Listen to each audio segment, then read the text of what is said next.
Madame, Monsieur, bonsoir. Merci de nous rejoindre à la une de l'actualité. Le chef de l'État, Abdelkader Ben Salah, a reçu ce jeudi au siège de la présidence de la République plusieurs ambassadeurs, une dizaine. Ces derniers lui ont remis leur lettre de créance. Ahmedou Yahya, Abdelmalek Sellal, Karim Djoudi, Amara Ben Younes ou encore l'ex-Walid Alger Abdelkader Zour devant la justice aujourd'hui. Ils sont auditionnés dans le cadre de la poursuite des enquêtes sur l'affaire Ali Haddad. Enterrement aujourd'hui du journaliste Harat Ben Jeddou, décédé hier à l'âge de 84 ans. Il était l'une des premières figures télévisuelles de l'Algérie indépendante. Son portrait à suivre dans ce journal. Et puis en célébration de la journée du 16 mai, pour le vivre ensemble en paix, une école de musique s'est investie pour la préparation d'un spectacle musical. L'événement est prévu ce soir. On reviendra sur la préparation de cette représentation. Bienvenue à tous. Pour commencer donc ce journal, cette série de réceptions effectuées par le chef de l'État concernant des ambassadeurs qui signent leur accréditation en Algérie. D'abord, donc, Abdelkader Ben Salah a reçu l'ambassadeur de la République de l'Inde, Satbir Singh, qui lui a remis ses lettres de créance, l'accréditant donc comme nouvel ambassadeur de son pays en Algérie.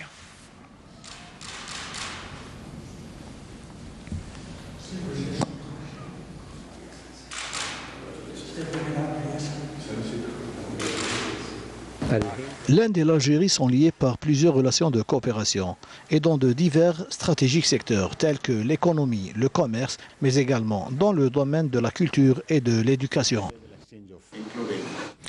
Le chef de l'État a également reçu aujourd'hui l'ambassadeur du Vietnam, Pham Quoc Tro, qui lui a remis également ses lettres de créance, l'accréditant comme nouvel ambassadeur du Vietnam en Algérie.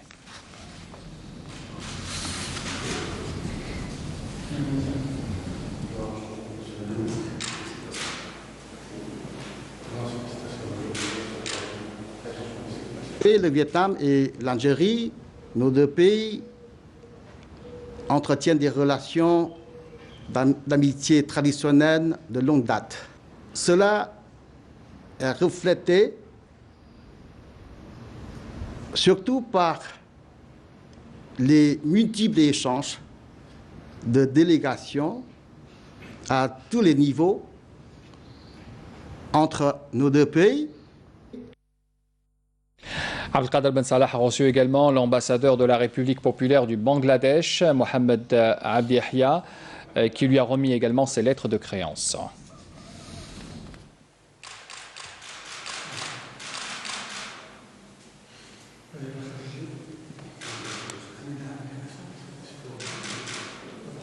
Nos deux peuples sont liés par une très longue relation historique. Les opportunités de coopération entre nos deux pays sont diverses et nous n'avons qu'à les exploiter.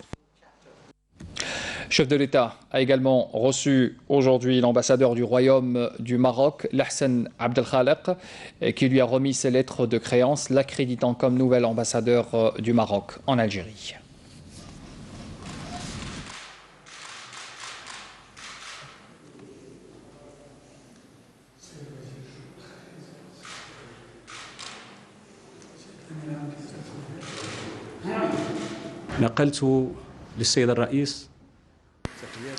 J'ai transmis à Monsieur le chef de l'État les salutations et le sentiment de considération du roi Mohammed VI, ainsi que son souci d'œuvrer à renforcer la tradition de coordination et de concertation entre les deux pays frères pour relever les défis régionaux.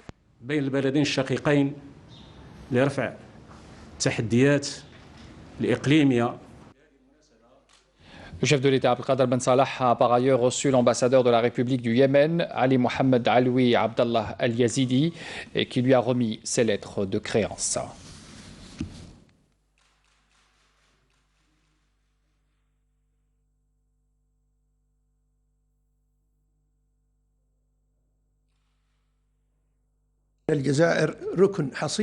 L'Algérie constitue une forteresse au sein de la nation arabe. Nous souhaitons que l'Algérie jouisse à jamais de sa souveraineté et de sa stabilité afin qu'elle reste toujours un rempart pour la nation arabe qui lutte pour ses causes.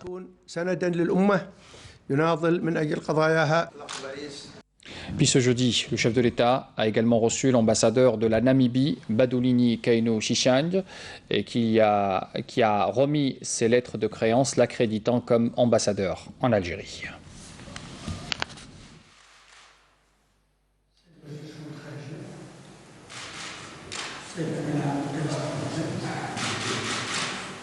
Nous avons évoqué la volonté et le souhait de nos deux pays à développer nos relations et de coordonner nos efforts et nos positions à l'échelle mondiale à propos de diverses questions d'intérêt commun telles que la question de la femme, le changement climatique, mais également la question sahraoui.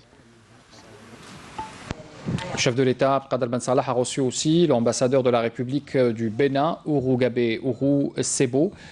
Ce dernier lui a remis également ses lettres de créance.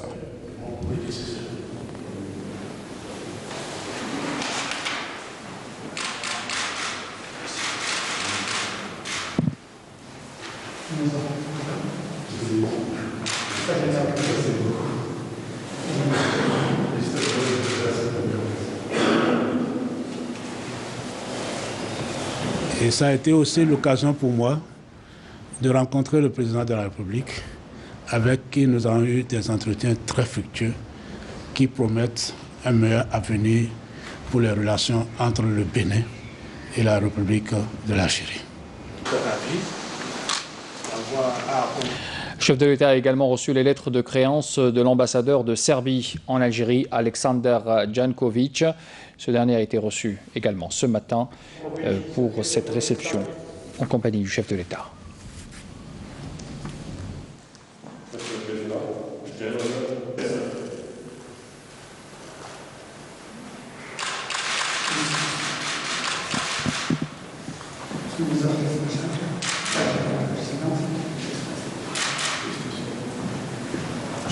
Nous avons développé, bien sûr, une importante coopération bilatérale entre nos deux pays qui n'a cessé de se renforcer à travers la réalisation des visites de haut niveau ainsi que la concrétisation de plusieurs projets communs et bien sûr signature des accords bilatéraux.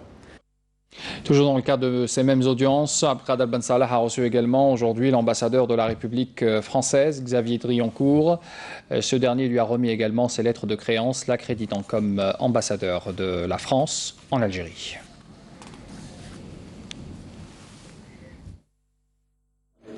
De mon prédécesseur.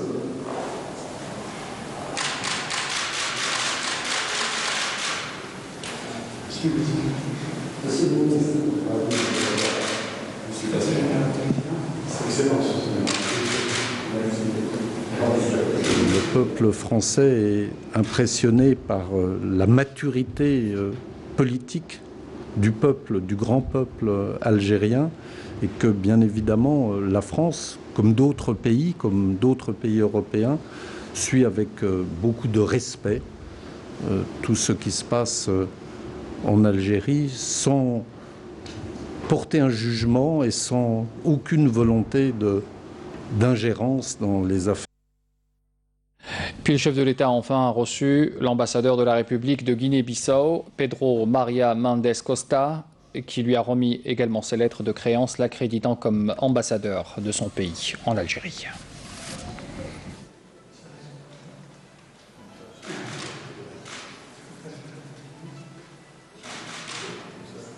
Notre pays a une relation excellente avec l'Algérie.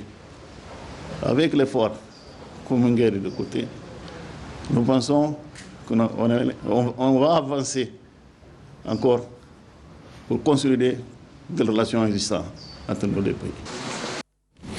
Dans le reste de l'actualité, je l'annonçais tout à l'heure en titre, poursuit des enquêtes dans le cadre de l'affaire de Ali Haddad. Plusieurs ex-hauts responsables ont comparu aujourd'hui devant le juge d'instruction au tribunal de Sidi Mohamed. Il s'agit entre autres de l'ex-premier ministre Ahmadou Yahya, de son prédécesseur également Abdelmalek Sellal, les anciens ministres Karim Djoudi, Ammar Ben Younes et l'ex-Walid Alger Abdelkader Zour, ainsi que d'autres anciens ministres, de même que de hauts responsables de différents secteurs économiques et d'hommes d'affaires, et qui ont été également auditionnés par la justice aujourd'hui. Une forte présence médiatique, vous le voyez sur ces images, avec un important dispositif de sécurité a été mis en place aux abords du tribunal de Sidi Mohamed. C'était ce matin à Alger. Un rassemblement de soutien à l'armée nationale populaire s'est déroulé aujourd'hui à la Grande Poste en présence des retraités de l'armée nationale populaire. Des manifestants ont brandi l'emblème national et scandé des slogans appelant l'institution militaire à poursuivre, à soutenir les revendications légitimes du peuple et l'accompagner dans sa transition pacifique conformément aux dispositions de la Constitution. Je vous invite à écouter quelques déclarations des manifestants qui se sont massés ce matin. الجزائر تبقى نوارة وتبقى في العلالي وتبقى بقدرها وتبقى بشانها وما نعطيوش فرصة للأعداء سواء من الخارج ولا من الداخل، والأعداء تاع الداخل الحمد لله المؤسسة العسكرية راهي قاعدة تصفي في العصابة هذه. الأعداء تاع الخارج إن شاء الله ما يقدروناش، لأنه مكونات الشعب الجزائري متوحدة وكلمة واحدة وإيد واحدة. المؤسسة العسكرية خط أحمر، تراسك راهي خارجة من رحم الشعب، لا من شيخوك وليد خالك، لا من وليد خالك وليد عمك، المهم راهي خارجه من الرحم تاع الشعب، وحنا رانا مع المؤسسه وحبه كارهه من كاره. الحمد لله نحن شعب واحد، نحن أمة واحدة، نحن أمة مسلمة، سواء قبائلي أو أمازيغي أو شاوي، نحن يد واحدة. ونطلب من قائد أركان الجيش الوطني الشعبي أن يسلط الضوء على أولئك الخونة الذين لا يزالون يختبئون في الجحور. يجب محاسبتهم ويجب تقديمهم للعدالة لكي يأخذ كل منهم جزاؤه. والسلام عليكم ورحمة الله تعالى وبركاته. Et puis comme vous l'avez suivi dans la soirée d'hier, dans l'émission diffusée par la télévision publique, une émission spéciale intitulée « Oh mon pays ». Cette émission est arrêtée sur les missions de l'armée nationale populaire, l'aspect humain, des éléments de l'ANP et les défis sécuritaires à relever, notamment pour sécuriser les frontières et l'accompagnement de l'institution militaire pour le mouvement du Hirak. Depuis son lancement, cette émission a constitué un espace ouvert au débat en présence d'enseignants, d'étudiants ainsi que d'experts qui se sont exprimés en apportant leur contribution pour trouver des solutions à la situation actuelle. Je vous invite à écouter un extrait de ce programme. من 22 فبراير كل المحاولات التي أقيمت لإيجاد الحلول لم يتم التطرق إلى تسليط الضوء على الطالب الجزائري. يعني هذه كانت واضحة، لذلك أتوجه بالشكر إليكم لتسليط الضوء علينا على هذه الفئة من المجتمع. لدي سؤال فيما يخص أكيد للأستاذ، يعني لماذا لا يتم إقحام طلبة أو الشباب لاقتراح الحلول؟ الآن من بدائل التحريك الإيجابي لتجاوز الأزمة تدريجيا هو المجتمع المدني، وخاصة تأطير الطلاب الشباني، حتى لا يبقى الطالب تلميذا في الجامعة ويتحول إلى فاعل في السياسة ليصبح في المستقبل من النخبة السياسية أو النخبة العلمية أو ذلك. وبالتالي أنا أقول لكم، وأنا 25 سنة أستاذ في الجامعة، يعني أنا أعرف الوسط بشكل إلى حد كبير على كل حال. Il faut savoir s'imposer. ما تنتظروش يعزموكم ويقولوا لكم تفضلوا. لازم أنتم تكون عندكم ديك البذور في الفكر وفي الوعي لتخططوا لدخولكم الفضاء العام والتأثير فيه. Et puis on parle également ce soir du travail en continu de l'armée nationale sur le terrain avec cette saisie importante, une importante quantité de kifs traités s'élevant à 5 quintaux, un peu plus de 5 quintaux a été saisi donc ce jeudi à Bni Ounif dans la région de Béchar par un détachement de l'armée nationale populaire. Cette opération a été effectuée en coordination avec des éléments de la Sûreté nationale, c'est ce qu'indique ce soir un communiqué du ministère de la Défense nationale, des images que vous découvrez donc de cette saisie record d'une quantité d'un peu plus de 5 tonnes de kifs traités. Également, toujours un communiqué du MDN qui nous informe ce soir que 2 casemates pour terroristes ont été détruites dans une opération de ratissage menée hier à Boumerdès par un détachement de l'armée nationale. Par ailleurs, on apprend aussi qu'un détachement de l'ANP a arrêté à Tamanrasset 8 orpailleurs ainsi que des gardes frontières qui ont saisi aussi 2387 paquets de cigarettes à Tlemcen. Pour ce qui est de la lutte contre l'immigration clandestine, des détachements de l'ANP et des éléments de la gendarmerie nationale ont intercepté 58 immigrants clandestins de différentes nationalités, et ce lors d'une opération distincte, menée à Gherdaya, Tiaret et Ingezam, rapporte également le communiqué du MDN. Le groupe algérien Sonatrach et l'italien Eni ont signé ce jeudi à Alger 2 accords portant respectivement sur le renouvellement du contrat de vente-achat de gaz naturel à long terme destiné au marché italien et sur les nouvelles conditions pour la poursuite du partenariat relatif à l'exploitation du système de transport TMPC. Les 2 accords ont été signés donc par les PDG des 2 groupes, du côté de Sonatrach, Rachid Hachichi, et par l'administrateur délégué de Eni, Claudio Descalzi, au siège du groupe algérien. Cet accord permettra à Sonatrach de consolider sa position sur le marché italien et de demeurer l'un des principaux fournisseurs de gaz naturel de ce marché. On parle également ce soir de cette initiative qui a été effectuée par le ministère de la Solidarité nationale, de la famille et de la condition féminine, avec cet iftar collectif qui a été partagé avec des pensionnaires du centre pour personnes âgées, des cadres de la tutelle et des représentants de la wilaya en fait partie des convives. C'était donc à Alger hier. On voit cela en image avec Nessima Imloula. C'est dans une ambiance conviviale et familiale chaleureuse que s'est déroulé l'iftar collectif qui a regroupé les pensionnaires du foyer pour personnes âgées de Bab Zouar, la première responsable et les cadres du ministère de la Solidarité nationale, de la famille et de la condition de la femme, ainsi que les représentants de la wilaya d'Alger. C'est devenu pour nous un rituel à chaque événement et chaque occasion lors des différentes fêtes ou tout au long de l'année. Nous sommes aujourd'hui présents dans ce foyer pour personnes âgées de Bab Zouar à l'occasion de ce mois sacré de Ramadan pour partager l'iftar avec les pensionnaires que nous considérons comme des membres de notre famille.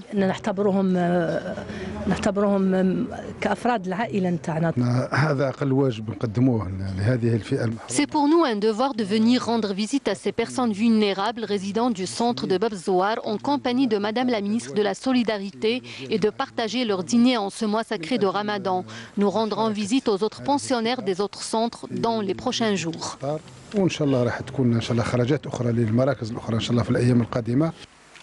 Une action, un geste, une simple présence, pour peu de temps soit-il, allait pourtant permettre à ces pensionnaires de retrouver la chaleur familiale, l'amour et la tendresse, surtout en ce mois de solidarité et de générosité.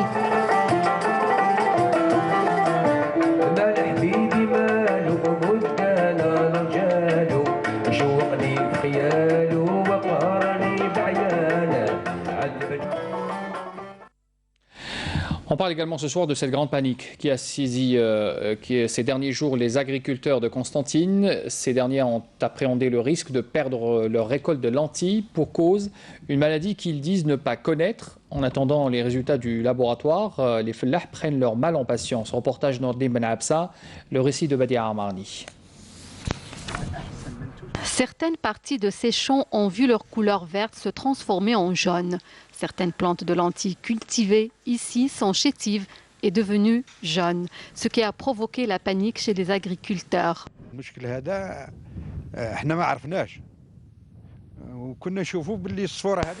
Nous n'avons jamais connu ce problème. En voyant cette couleur jaune, on croyait que la plante a mûri. Mais en nous rapprochant davantage, on a remarqué que la plante s'est desséchée. On s'attendait à la rouille jaune que nous avions traitée. Finalement, nous avons affaire à une autre maladie.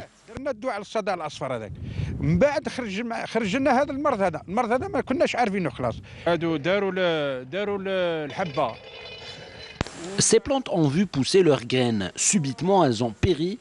Celle-là est sauvée. وحتى التدخلات يعني سي ترو طار باسكو انترفيان سور لا سيمونس با سور ماناش ما ندخلوش على النبته. L'Office national des céréales écarte toute éventualité d'atteinte des semences par la maladie. Les semences sont réglementées et homologuées et traitées avec les meilleurs traitements phytosanitaires existants sur le marché. Ça peut être la fusariose. Ajoutez à cela que le champ a été semé de céréales qui peuvent être affectées par les champignons. Nous sommes dans l'attente des résultats du laboratoire. Ce phénomène, selon les spécialistes, ne doit pas inquiéter pour autant. Puis nous venons d'apprendre à l'instant que le chef de l'État, Abdelkader Ben Salah, a mis fin aux fonctions du procureur de la République près le tribunal de Sidi Mohamed, El Bey Khaled, selon une information rapportée par la télévision publique. C'est Bendassa Faisal qui a été nommé en qualité de procureur de la République, toujours du même tribunal, selon la même information. Enterrement aujourd'hui du journaliste Harat Benjeddou, décédé hier à l'âge de 84 ans. L'enterrement a eu lieu en présence des membres de la famille, des compagnons du défunt et des figures des médias, aux côtés de nombre de personnes venues lui rendre hommage.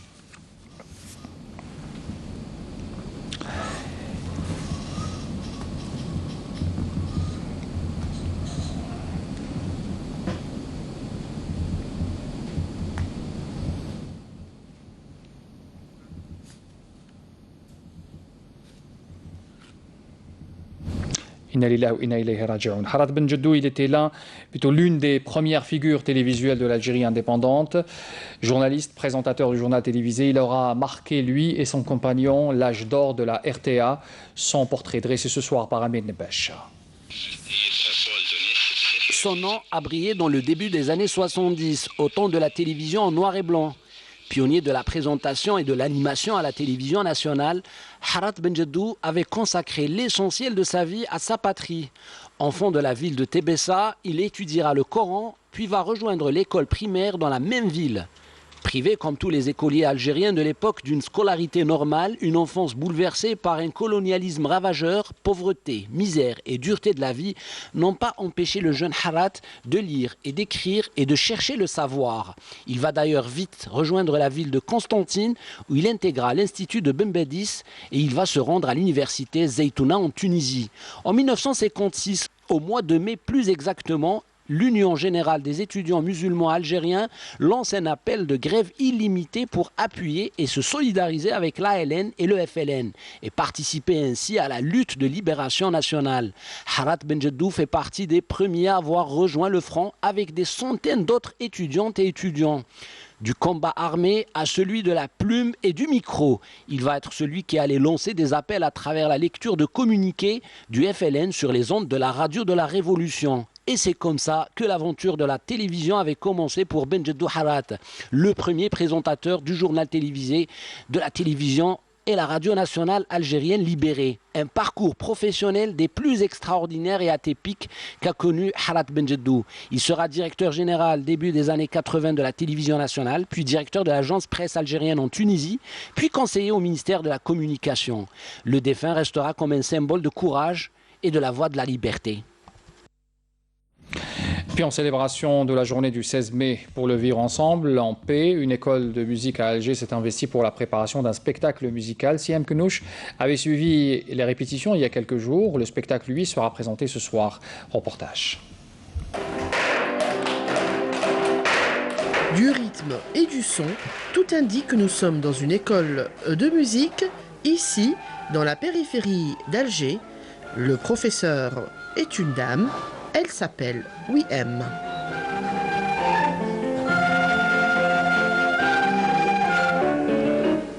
Dans cette école, l'enfant peut apprécier et vivre à fond sa passion. De la musique, il y en a, du chant et puis aussi des instruments à proposer pour l'apprentissage. Ça va du piano jusqu'à la guitare, en passant par la flûte et le violon. On va attendre le premier temps. 2, 3, 4. Les enfants de cette école préparent un projet pour la Journée internationale de la paix. En collaboration avec l'Institut national supérieur de musique et l'éducation nationale, on prépare une grande fête, un spectacle pour le 16 mai, la Journée de la paix. Le répertoire, c'est sur la musique algérienne, andalou, chabi, kabyle et musique universelle. Je suis très contente de participer à notre projet. J'ai la chance d'être avec une prof très bien. Et pour moi, c'est la meilleure. Alors. La spécificité de cette école, c'est qu'elle n'est pas ouverte rien que pour les enfants. Du coup, Nous retrouvons les adultes qui très vite ont pris leur place.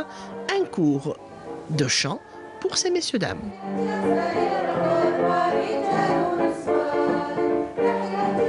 À côté des écoles classiques, les écoles de cuisine certes sont demandées, mais aussi actuellement les écoles de musique pour les grands et les petits.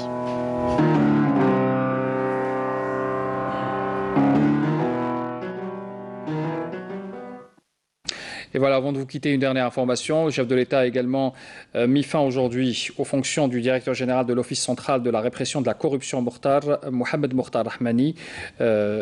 Également, selon un communiqué de la présidence de la République, c'est désormais Mokhtar Lakhdar qui remplacera justement à ce poste Mohamed Mokhtar Rahmani, qui était donc à la tête de cet office depuis quelques années déjà. Voilà, c'est la fin de ce journal. Merci de l'avoir suivi. Le rappel, bien sûr, des adresses électroniques pour les replays des journaux télévisés et des émissions. Très bonne soirée à tous. Demain à midi, Sarah Sharif. Je vous donne rendez-vous à 18h.